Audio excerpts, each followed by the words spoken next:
everyone, it's me Hattie and welcome to my channel. So today I'm going to be sharing with you my Tudor home.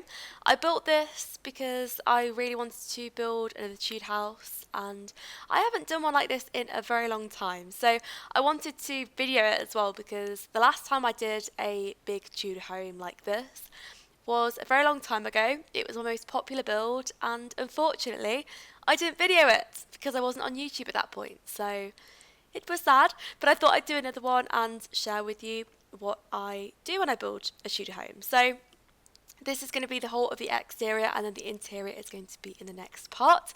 I'm hopefully going to be bringing that out in the next couple of days, so that should be nice. But the name of the house is called Heather's Tudor Cottage, and the reason is because I'm doing this new thing on my channel where I'm naming a lot of my builds after people that have supported my channel. And I just really wanted to call it that because I got the name suggestion off a YouTuber called Sophie's, and she supported my channel for a really long time. In fact, since I first started, and I only had about 30 subscribers, so I just wanted to give something back, and I'm going to leave her YouTube details below so you can go and check out her YouTube channel because she's really good and she's fantastic at doing Let's Plays. So that's that. But yes, that's the name. So if you've got a name that you want me to call a house or you want to call it your own name, then just go and leave a comment on my other video, the Thanks 2000 video that I just did. So that's what I'm doing. That's a new thing. So anyway, this house, I had the idea that I would make it really cream to start with, and then I changed my mind completely as time went on because I've just done a cream build. I just did a house called Fairview House, and that is so cream, and it's pretty much the same shape as this as well. So I just thought, no, I've got to turn it brown. So I did. Just briefly after this, I decided not to have it cream, and I just changed my mind completely. But I will go back and I will do a cream Tudor home at some point. I just don't think that it was right for this build. And it's really strange looking at it as well because every single feature, I think, which I've added as of now, like every single window, it does not stay like that. So it's really strange for me to look at because it looks completely different by the end of the build. I was also then thinking about the orange colour because I do like that colour and I will use it at some points, but I just didn't think that it was right for this build either. I think it was when I started testing out the wallpapers and things that I then decided, no, it's not a good idea for this one, but maybe in the next build that I do, then I will use the orange colour and I'll try my best to create something nice with it. But then I was just going around and I was adding some windows. I was then putting in the pillars. I really love those big pillars that we can have, the really big thick ones. I just love them. I don't know what it is about them. I think they look really good. So I put those in the builds and I was happy with how they turned out.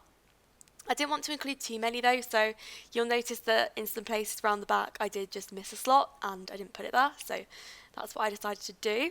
And then I was just experimenting with the wallpapering for the build because that was a very important step for this build because the wallpapering alone was a very tough decision because we get so much choice in the new expansion pack and it was very difficult to decide, and I had to look at a lot of pictures for inspiration because I don't know how half this paneling is supposed to look and it's actually very difficult.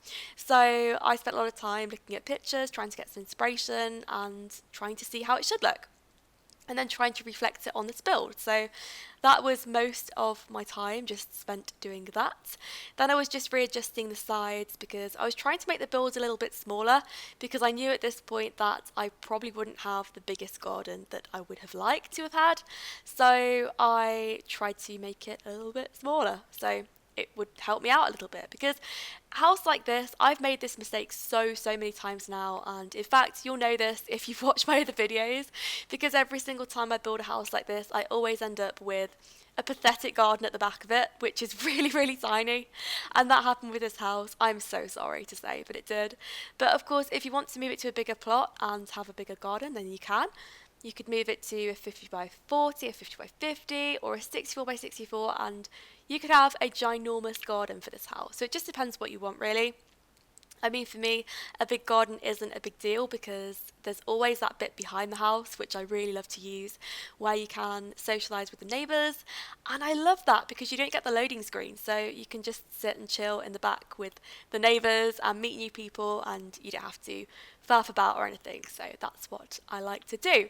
But then I was thinking about adding some stone. I just love the stone texturings that we get with the Sims 4 Get Together expansion pack. It's got to be one of my favourite wallpapers, so I use it a lot, but I don't overuse it.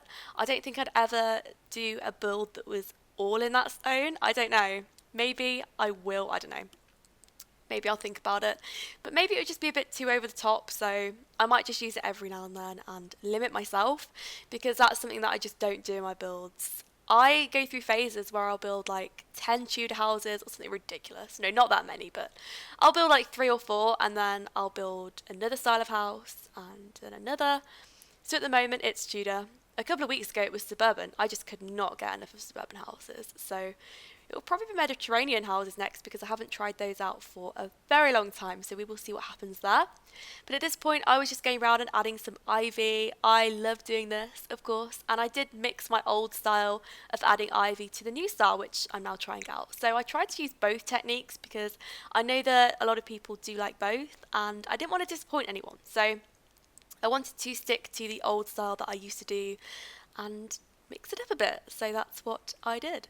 And I was adding some plants, even though I wasn't fully content on the way that the building looked yet. I think it's important to really add those features to give yourself an idea of how it's going to look. And I always do this. In fact, I'll often add landscaping before I've even finished the back windows or anything. I just do that in my builds. I don't know why, but I just do. And it helps me out doing that. So it's a good plan. And then I was adding the chimney and just the general features to the build.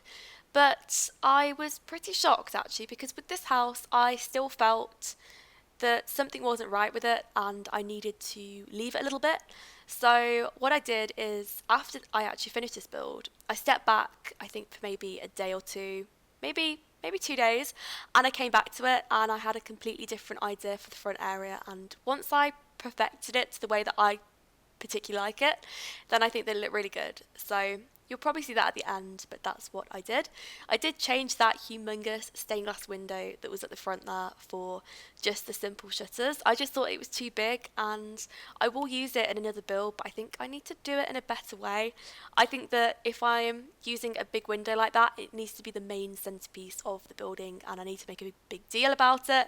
So I just don't think that it looked very good there, so that's why I moved it, and I put some small shutters in because I just kind of preferred them.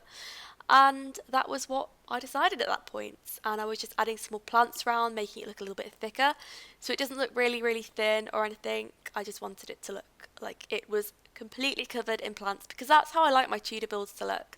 I like them to look like that because I just love ivy. I love the landscaping. It's my favourite thing that I really do enjoy when I build.